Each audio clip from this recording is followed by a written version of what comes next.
केवल आगे की ओर बढ़ते रहना है।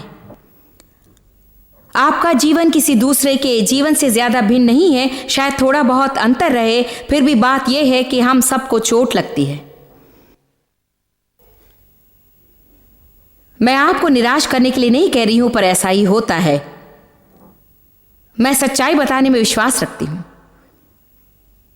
हम सभी को चोट लगी है,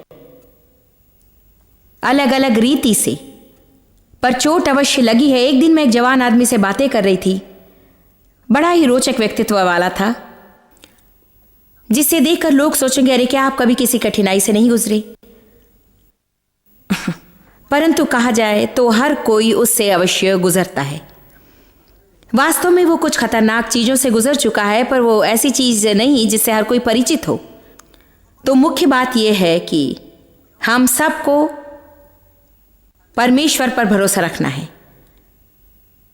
हमें शैतान पर जय पाना चाहिए। हम सभी को आगे बढ़ना है, हम सभी को हार नहीं मानना है, और हम सभी को जीवन में दुखी भावनाओं को छोड़कर आगे बढ़ना सीखना है। नहीं तो हम कभी जय नहीं पा सकेंगे, क्योंकि अन्य चीजों की अपेक्षा शैतान भावनाओं का प्रयोग करके लोगों को बढ़ने से ही रोकता है। मैंने वॉचमैन नी के अनेक लेखों को पढ़ा है, और उनका कहना है कि विश्वासियों का प्रथम शत्रु भावनाएं ही हैं। ठेस पहुंचते ही सबसे पहले किसी दूसरे पर दोष लगाने का मन करता है। आपको ये करना चाहिए था या वो, या ये नहीं करना चाहिए या वो नहीं, या फिर मेरी खुशी के लिए आपको बदलना होगा। आज का संदेश यही है, किसी दूसरे को दोष दिए बिना अपनी भावनाओं और अपनी विचारधाराओं की जिम्मेदारी और अधिकार खुद ले लीजिए। लेकिन ये कठिन है, क्योंकि आपकी गलती निकालना मेरे लिए दुखदाई नहीं है। पर जब मुझे अपनी असलियत का सामना करना पड़ता है तब दुख होता है। बात यह है कि चाहे मैं अपने पति की कोई भी गलती निकालूं, मैं उन्हें बदल नहीं सकती। चाहे मैं अपने दोस्त या पड़ोसियों या अपने बच्चों से गलतियां निकालूं, मैं उन्हें बदल नहीं सकती। केवल परमेश्वर ही उन्हें बदल सकता है। हम कुछ खास मांग सकते हैं या कुछ नियम लागू कर सकते हैं कि यदि आप ऐसा नहीं करेंगे तो मैं ये नहीं करूंगी, यदि आप ऐसा करेंगे तो मैं यहां से चली जाऊंगी, पर इससे भी कोई नहीं बदलेगा। आप कुछ समय के लिए किसी तरह का व्यवहार करने के लिए किसी को मजबूर कर सकते हैं, परंतु यदि उनका हृदय परिवर्तन ना हो तो कुछ अलग ढंग से उनकी समस्या प्रदर्शित होने लगेगी। तो सचमुच लोगों को बदलने के प्रयास में संघर्ष करने और कष्ट उठाने में कोई लाभ नहीं होगा। केवल प्रभु ही लोगों को बदल सकता है। परंतु यदि मैं अपने आप के प्रति ईमानदार रहूं और वफादार रहूं और अपना हृदय खोलकर प्रभु को पुकारूं, तो वो मुझे बदल सकता है। और ये संभव है। फिर से कहती हूं, मैं आपको निराश करना नहीं चाहती, परंतु मैं सच्चाई बताऊंगी। ये संभव है कि कुछ लोग जिनसे आप निपटते रहते हैं, उनकी वे सारी आदतें नहीं बदलेंगी जो आपको अच्छी नहीं लगती। लगता है इसके लिए मुझे आमीन नहीं मिलेगा। शायद आपने ऐसे लोगों को देखा है जो एक दूसरे पर नजर रखे हैं। लेकिन देखिए, इससे मेल खाने वाला एक शुभ संदेश मैं लाई हूं, और शुभ संदेश ये है कि यदि आप परमेश्वर को अवसर देंगे तो आपको इतना अधिक बदल देगा कि आप चिंता नहीं करेंगे। और मैं जो कह रही हूं उसे मैं अनुभव से जानती हूं। मैं जानती हूं, आज भी मुझे आश्चर्य होता है कि प्रभु ने मेरे विचारों और अभिलाषाओं को किस तरह से बदल दिया है, और किस तरह से मेरे जीवन से स्वार्थपरता को पूरी तरह हटा दिया है। परंतु वो दुखदाई था, वो आसान नहीं था। एक दिन मैंने डेव से कहा कि अच्छा, रविवार को हम लोग बाहर जाकर भोजन करेंगे, क्या रविवार को कोई फुटबॉल मैच? उन्होंने कहा नहीं, यदि फुटबॉल मैच रहे तो वे बस फुटबॉल ही देखेंगे। यदि यहाँ पर रहे तो आते हैं, नहीं तो घर पर मैच ही देखते रहते हैं। तो प्रभु की स्तुति हो, यहाँ फुटबॉल मैच नहीं है, और फुटबॉल यहाँ खेल नहीं सकते क्योंकि एक भवन है। उन्होंने कहा नहीं, इस हफ्ते शायद वे छुट्टी पर है। और मैंने सोचा चलो अच्छा है, प्रभु की स्तुति हो, अच्छा तो हम जाकर ये करेंगे, और फिर हम वहाँ जाएंगे। और हम उस रेस्टोरेंट की बातें करने लगे। यहाँ हमारे साथ विलायती दफ्तरों से आए कुछ लोग हैं जिन्हें गोल्फ खेलना पसंद है। तो आज डेव ने आकर मुझसे कहा कि उनमें से एक है स्कॉट। उन्होंने कहा, हे डेव, लगता है रविवार को हम गोल्फ खेल पाएंगे। तो डेव मेरे पास आए। कभी कभी वे बड़े भोले दिखते, बिल्कुल एक छोटे लड़के की तरह, ठीक उस लड़के की तरह जो मिठाई चुराते हुए पकड़ा गया हो। उन्होंने मेरे पास आकर कहा, स्कॉट कह रहे थे कि शायद हम रविवार को गोल्फ खेल सकते हैं। ये नहीं कि वे मुझसे अनुमति ले रहे हैं, बल्कि वे जानते हैं। अब मैं आपको बता सकती हूं कि 5 वर्ष पूर्व मैंने क्या सोचा और फिर क्या कहा होगा। तब सबसे पहले मेरे मन में यही विचार आया होगा, आपके लिए ठीक है, पर मेरा क्या होगा। जानते हैं मैंने क्या सोचा होगा? मैं हफ्ते भर काम में व्यस्त रही और अब आपको सिर्फ गोल्फ खेलने की पड़ी है।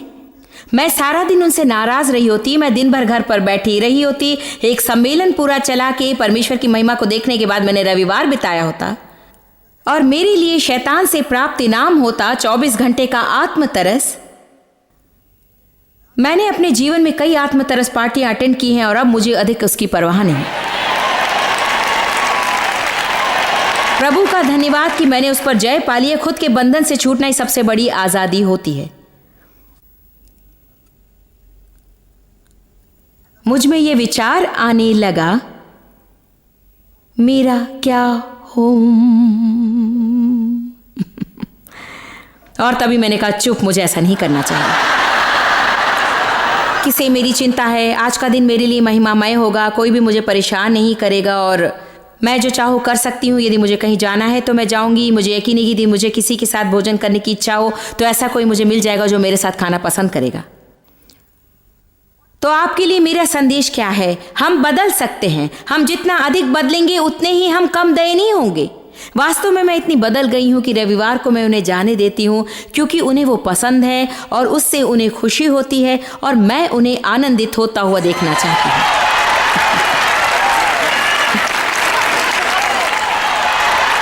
मैं आपको बता देना चाहती हूँ कि इस बदलाव में काफ़ी समय लग गया था क्योंकि मैं हमेशा चाहती थी कि दूसरा कोई मुझे खुश करे।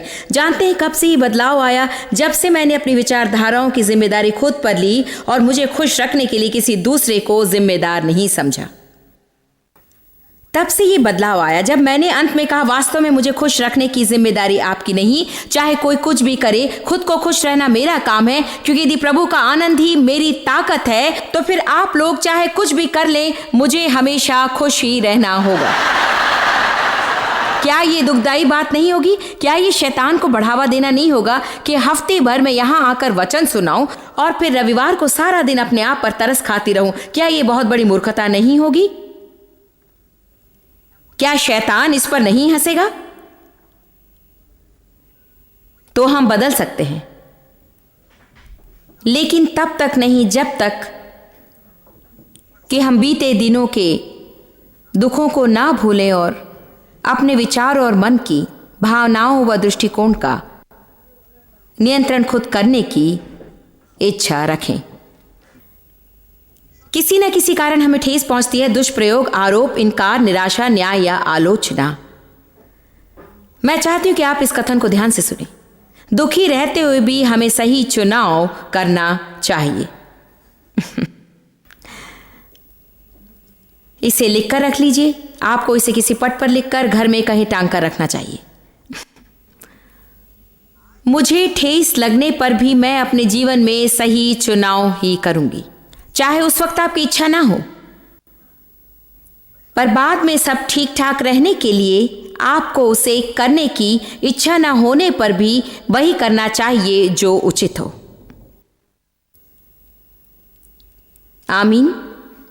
मैं दोबारा कहना चाहूंगी, ठेस लगने पर भी हमें सही कार्य करने का फैसला करना है। इब्रानियों 12:11। वर्तमान में हर प्रकार की ताड़ना आनंद की नहीं। मैं इसके लिए आमीन कहूंगी। पर शोक ही की बात दिखाई पड़ती है, तो भी जो उसको सहते सहते पक्के हो गए हैं, पीछे उन्हें चैन के साथ धर्म का प्रतिफल अवश्य मिलता है।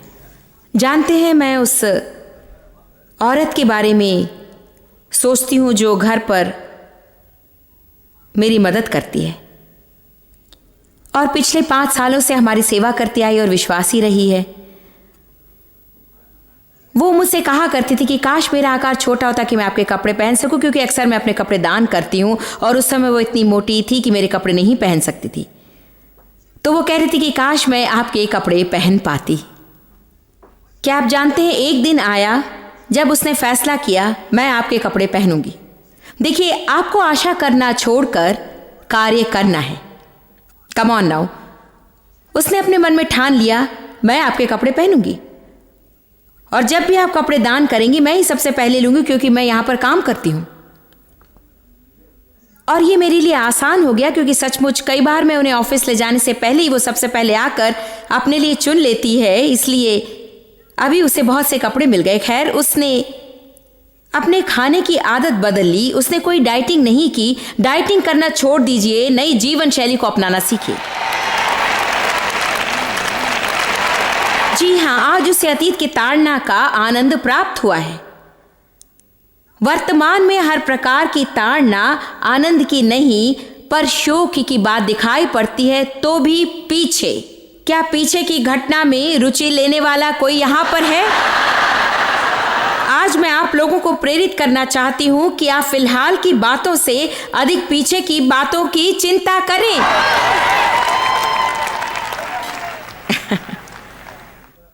कर्ज से मुक्त हो जाइए। जितना वजन घटाना चाहते हैं घटाइए। अपने घर को व्यवस्थित रखिए। अपने घर की सफाई कीजिए। अपने बच्चों का मन बहलाइए। आप लोग कह सकते हैं कि ये कहना आसान है, अरे उन्हें जाने दीजिए वगैरह वगैरह। आप तब तक रुके रहते हैं जब तक कि 5 या 6 किशोर आपको घेर कर पागल कर देते हैं, और तब तक बहुत देरी हो जाती है। उसके बाद आप आशा करते हैं कि पहले उन्हें शांत कर सकते हैं।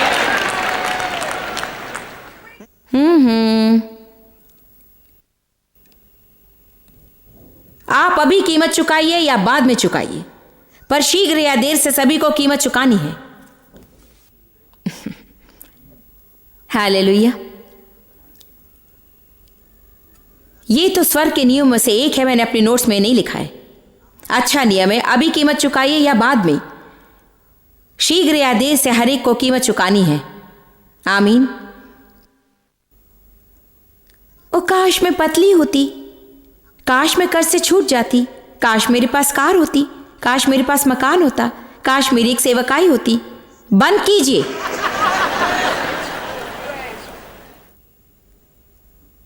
हमें कर्मवादी बनना है और हमें आगे बढ़ना है और हमें स्थिरता रखनी है। जानते 1-2 साल पहले प्रभु ने मुझसे क्या क्या, मैं इसे कभी नहीं भूलूंगी। ये बड़ा आसान है। वास्तव में ये तब की बात है जब मेरा वजन कुछ बढ़ गया था। सचमुच मेरा 10 किलो बढ़ गया था और मेरे कपड़े छोटे हो गए थे और मुझे परेशानी हो रही थी। मैं हर तरीके अपना रही थी, परंतु सब कुछ ही दिनों का प्रयास ही रहा।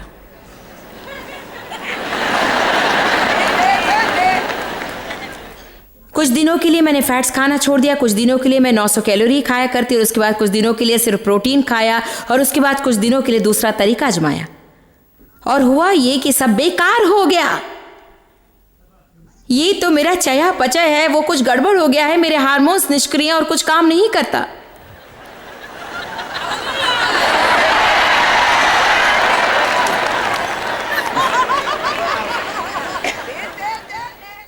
और प्रभु ने मुझसे कहा कि निरंतरता ही प्रधान कुंजी है। लंबे समय तक सही कार्य करने के कारण विजय हमें मिलती है। मैं कई महीने संघर्ष करती रही और फिर एक दिन मैंने बाइबल में एक वचन देखा जहां दाऊद कहता है कि मुझे पर्याप्त भोजन और पर्याप्त नींद दे। प्रभु ने उस वचन द्वारा मुझे समझाया। मैं ये नहीं कहती कि सबके लिए प्रभावशाली होगा। कभी कभी आपको अपने लिए एक निश्चित वचन लेना होगा। प्रभु ने कहा जो अनावश्यक है उसे मत खाओ। इतना मेरे लिए काफी था। अगले कुछ महीनों में मैंने 10 किलो कम कर लिया और तब से कोई परेशानी नहीं रही, क्योंकि अब मैं समझ गई हूं कि यदि मैं बड़ा भोजन करने बैठूं तो अच्छा होगा कि मैं खाने से पहले ब्रेड और बटर ना लूं। वास्तव में वो अनावश्यक है। यह हम सभी के जीवन में लागू होता है। जैसा कि मैंने कहा, निश्चय ही आज यहां पर आकर डाइट के विषय में उपदेश देने का ख्याल नहीं था, परंतु यह ऐसा विषय है जिससे अधिकांश लोग संघर्ष करते हैं। और प्रमुख बात यह है कि हम में से कोई भी उस ओर ना ही उस ओर उन सारी चीजों को पा सकता है जो हम चाहते हैं। वर्तमान में हर प्रकार की ताड़ना आनंद की नहीं पर शोक ही की बात दिखाई पड़ती है, तो भी जो उसको सहते सहते पक्के हो गए हैं, पीछे उन्हें चैन के साथ धर्म का प्रतिफल मिलता है। फिलहाल आपके पास जो है, यदि उससे आप खुश नहीं, तो मैं आपसे प्रश्न पूछती हूँ कि अगले वर्ष इसी समय आप वही चीजों को लिए रहना चाहते हैं या आप और भी कुछ पाना चाहते हैं? यदि आप और भी कुछ पाना चाहते हैं तो फिर आप उस छोर में जो कुछ पाना चाहते हैं उसकी कीमत आपको इस छोर में चुकानी पड़ेगी और आगामी वर्ष आपको सफलता की ओर अग्रसर होने में बिताना पड़ेगा। और जब आप उस जगह तक पहुंच जाएंगे, आप या तो वहीं लौट जाएंगे जहां से निकले थे, या फिर दुख दर्द से होकर आगे बढ़ेंगे और फिर अगले वर्ष इसी समय आप सफलता पा लेंगे। और कोई भी इसे आपके लिए नहीं कर सकता। ये एक ऐसी चीज है जिसे ना कोई आप पर लाद सकता है और ना ही आपके बदले कर सकता है। आपको स्वयं ही उसे करना है। सभी कहिए, मुझे स्वयं इसे करना है।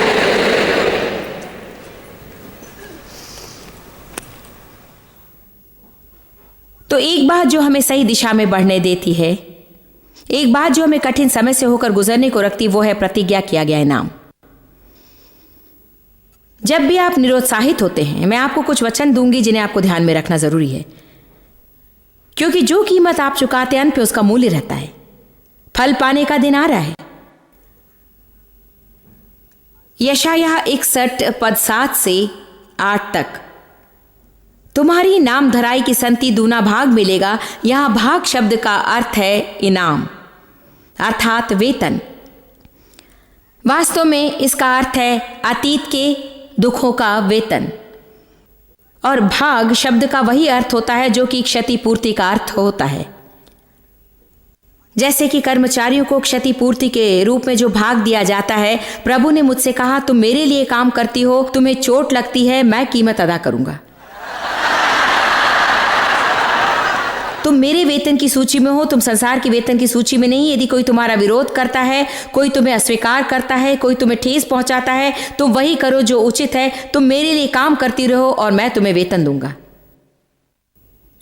ये जानकर मेरा जीवन बदल गया कि जो लोग मुझे ठेस पहुंचाते हैं उनसे बदला लेने की कोशिश नहीं करनी चाहिए, और सचमुच वे बदले में मुझे कुछ नहीं दे सकते। वे मुझे वो वापस नहीं लौटा सकते जो मुझसे उन्होंने छीना था, परंतु प्रभु उससे भी कई गुना अधिक मुझे दे सकता है। तुम्हारी नाम धराई की संति दूना भाग मिलेगा।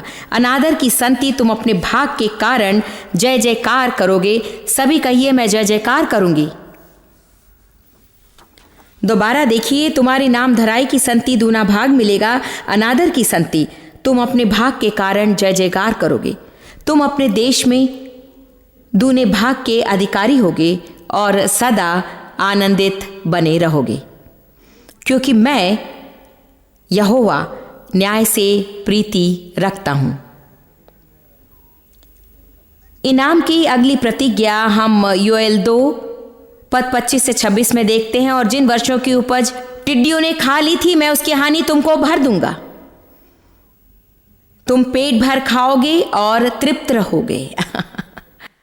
ओ, प्रतिज्ञा का ये भाग मुझे अच्छा लगता है। प्रिय प्रभु, मैंने अतृप्ति और असंतोष में इतने वर्ष बिता दिए। चाहे मैंने जो भी किया, मैं संतुष्ट नहीं थी। चाहे दूसरों ने मेरे लिए जो कुछ भी किया, मैं संतुष्ट नहीं थी, क्योंकि केवल प्रभु ही मुझे तृप्त कर सकता है। आप इसे जब तक नहीं समझेंगे, आप दुखी ही रहेंगे। प्रभु ने मुझसे कहा और आपसे भी कह रहा है कि जॉयस, जितने वर्ष तुमने खो दिए, वे सारे वर्ष जब तुम बच्ची न रह सकी, वे सारे वर्ष जो तुमसे चुरा लिए गए थे, मैं तुम्हें उन्हें लौटा दूंगा और तुम पेट भर खाओगी और तुम अवश्य तृप्त रहोगी। और वचन 26 कहता है, अपने परमेश्वर यहोवा के नाम की स्तुति करोगे। ये प्रतिज्ञाएं हैं। जब भी आप थके और आगे बढ़ने से असमर्थ महसूस करेंगे, आपको इन प्रतिज्ञाओं को याद करना है। इब्रानियों 11:6, वो अपने खोजने वालों को प्रतिफल अवश्य देता है। निकालिए उत्पत्ति 11। शायद फिलहाल प्रभु आपके जीवन में कुछ कठिन परीक्षाएं ले रहा होगा। प्रभु आपसे ऐसा कुछ करने को कह रहा होगा जो आपको लगेगा कि आप उसे नहीं कर सकते, पर मैं आपसे कहती हूं, यदि आप आगे बढ़ेंगे और उससे होकर गुजरते हुए अग्रसर होंगे तो प्रभु आपको इनाम देगा, क्योंकि इनाम की प्रतिज्ञा अनोखी है। कुछ लोग फिलहाल अपना इनाम पा रहे हैं। आपने प्रभु से प्रतिज्ञाएं पाई हैं और आप सब कुछ पार कर गए हैं, तथापि उसका इनाम पा रहे हैं। मैं मानती हूं कि मेरा यही हाल है। इसीलिए जिन लोगों ने अभी जय पाई उनका न्याय और आलोचना करना या ईर्ष्या करना हास्यास्पद बात है। किसी चीज को पाने के लिए दूसरों ने जो कुछ किया, यदि आप उसे करना नहीं चाहते तो कभी उनसे ईर्ष्या मत करें।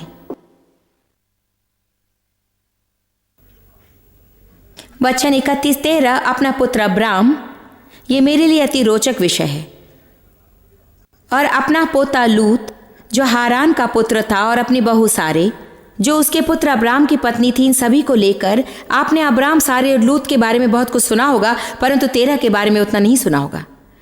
मैं इसके बारे में इसलिए बताना चाहती हूँ कि वास्तव में परमेश्वर ने अब्राम को जो दिया था उसे पाने का अवसर तेरह को ही मिला था, परंतु तेरह उस मौके का लाभ न उठाने के कारण उसे अब्राम को देना पड़ा। आश्चर्य की बात है कि किसी को कुछ कैसे मिल जाता है, और शायद इसका कारण यह कि हमें प्राप्त मौके का हम लाभ उठाने से चूक जाते हैं। सही बात है ना? वचन 31 कहता है, कसदियों के ऊर नगर से निकल कनान देश को चला, मगर ये मगर हमें पकड़ लेता है। पर हारान नाम के देश में पहुंचकर आगे के 3 शब्दों को रेखांकित कर लीजिए, वहीं रहने लगा। मुझे ये नहीं भाता। उन्होंने कहीं से शुरुआत की और रास्ता पकड़कर चलने लगे, और जैसे ही दर्द होने लगा वहीं रहने लगे। वे उस चीज के लिए वहीं रहने लगे जो प्रभु द्वारा उनके लिए नियमित चीज से तुच्छ थी, क्योंकि वे दर्द सहते हुए बढ़ना नहीं चाहते थे। आज आपको इसे समझने की आवश्यकता है।